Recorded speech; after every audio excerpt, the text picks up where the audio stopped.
خليني اقول لكم شيء شفته هنا ومش موجود في اي مكان في العالم، في بغداد اكشلي واغلب المدن العراقيه. اذا بتجون للعراق وجز انصحكم، لان انا اعشق تركيا، لكن بامانه بغداد في هذه السنه ضربت تركيا 20-0. وتعرفون ان انا صادقه، انا لا مستفيده من هنا ولا مستفيده من هناك، انا اقول الحق.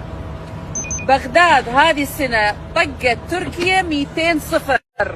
اول شيء اذا كان من ناحيه الاكل، انت تمشي وانت تمشي هنا تشم ريحه المطاعم والكباب والمشويات واللحمه الحلوه وما في سفره وانت ماشي، واي مكان ماشي فيه لازم تشم ريحه اكل.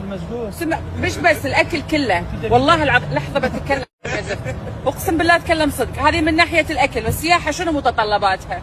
امان، يا ناس 24 ساعه ماشيين، لا حرس لا دنيا، الحياه حلوه، الناس طيبه، اصلا من يقدر يلمسك والناس حولك، العراقيين ويخلون حد يلمسك ولا يجيك، والغريب يقدرونه اكثر من ولد بلدهم. شيء مهم، الكرم هذا لا تلاقيه في تركيا ولا في امريكا ولا في اي مكان في العالم. العراقي كريم، اول ما يسمع لهجتك ما هي عراقيه لا راضي ياخذ فلوس، وانس يسمع لهجتك ما هي عراقيه. يعني لا الكرم هذا تلقاه في مكان، ولا الطيبه، ولا الشهامه، ولا الشجاعه، ولا النخوه، ولا الاكل. طيب تجي من ناحيه الشوبينج، انت بتروح اي بلد عشان تقول انا بعمل شوبينج، والله الذي لا اله الا هو الشوبينج في بغداد صادمني. الشوبينج في بغداد صاعقني، كميه الملابس، الشوارع، امس اقول لهم انا اول مره اشوف بلد فيها كميه ملابس هالكثر.